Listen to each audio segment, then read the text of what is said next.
This is literally the number one thing to do if you're getting your house ready to sell. It will help bring in more buyers. It will help bring in stronger buyers. So today we're going to go into the top 3 questions to ask even if you're thinking of selling your house in 2023. This is going to be super important just because a lot of sellers oversimplify the process and then get surprised when they're in the thick of it. And so the whole idea of this today is to be able to help give you the right questions to ask if you're thinking of selling. Question number 1, what is the current state of the real estate market? Is it a good time to sell? Every real estate agent is going to have a different response, but for me personally, here in Charlotte, I think that as long as inventory levels stay low and demand stays high, it will be a good time to sell. If you just drive around and look at all the apartment buildings that are getting built, those are new potential buyers moving to Charlotte every single day. The amount of people that are moving to Charlotte is far outpacing the amount of people that are leaving Charlotte on a daily basis. But what about interest rates or the local economic conditions? This is where your agent is really going to have to know what they're talking about, because obviously interest rates are going up, but we're still seeing a lot of showings on houses. And so this is where the agent that you're speaking with is going to need to know what is going on a daily basis in your local market.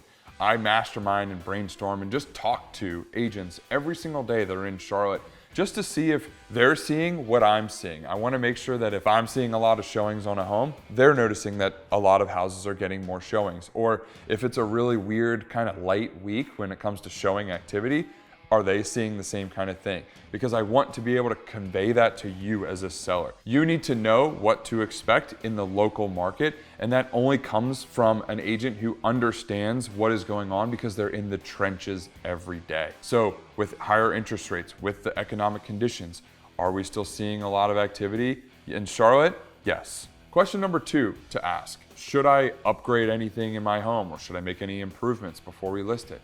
Now, that's going to depend on a few different things. How much money do you have to invest in those upgrades? How many upgrades are you going to have to make or improvements are you going to be making in your home? And how much time do you have in order to make those improvements? When an agent walks through your home and has to answer this question, they should be able to tell you what things based on the condition of your home are going to be important to do. Let's just say you renovated your home and we noticed that in the guest bathroom, the tile is cracked. Maybe it's worth retiling the bathroom, just that one bathroom, so it's cohesive and looks good just like the rest of the house. Let's say that the house is in pretty good condition, you've taken good care of it, but the paint is getting a little stale and the carpet has been abused in the bedrooms by pets and kids. It might be worth replacing those so that you have fresh carpet, fresh paint throughout the house when buyers come to look. Now, let's just say that there's not enough money in the bank in order to invest in these upgrades or improvements. There's nothing wrong with offering a credit to a buyer with a reasonable offer, so that way you don't have to actually come out of pocket to make these updates or improvements before you list the home. If a buyer can walk through the home and they can see that the carpet needs to be replaced, but they also know that they're getting a $3,000 or a $5,000 credit in order to replace carpets at closing, they'll be okay with that because they can choose what they want. You will also be okay with that because you don't have to come out of pocket on that. So there's a lot of ways that we can really get creative with making updates, making improvements in the home that can either really help with selling the house or also help you make sure that you're not coming out of pocket. But I can tell you the 2 most important rooms to focus on if you are going to make any updates are the kitchen and the primary bedroom and bathroom. So 3 rooms really. I've said it before and I'll say it again. I don't even cook. And I had to make sure that when I bought my house, it had a nice kitchen. Why did I do that as someone who doesn't cook? Because I know for resale purposes, it's critical to have a nice kitchen. And the 3rd question, the most important one of all, the $1 million question, how should I price my home? Now, sometimes the answer actually may be at $1 million. Maybe it'd be more than $1 million and maybe it's less. But there's a lot of strategy that comes into play when it comes to pricing your house. Some sellers prefer to list the home at a higher price and leave room for negotiation. And here's the reality of what happens when you do that. Buyers will see that home come up for sale, they'll think it's overpriced, and they won't even go look at it. They won't come in and try and negotiate with you, they're just not gonna look at it. Then, when you reduce the price to where it should be, they're gonna start coming in and going on showings and viewing the home, and they're going to lowball you because of the number of days you've been on the market. And at that point, you're catching a falling knife. I'm personally a big fan of pricing the home right within the comps, or sometimes pricing it competitively so that we can bring in lots of buyers and get multiple offers.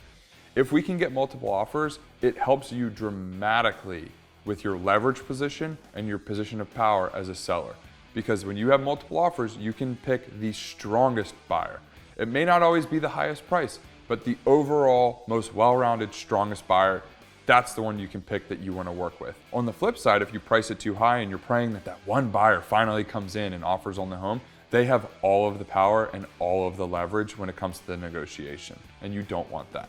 Now, all of that being said, one thing I really like to look for is the common tops of budgets, whether it's 300,000, 350,000, 500, 750, a million, whatever it is. When you look at the common top of a budget and you price your home right at that $1 million mark, if a buyer is coming up to the very top of their budget, the mentality of that buyer and the mindset of them when they show your home is everything has to check off.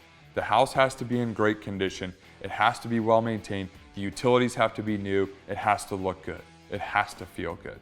And so if it doesn't, those buyers are not going to want to spend the absolute max of their budget to then still have to fix things.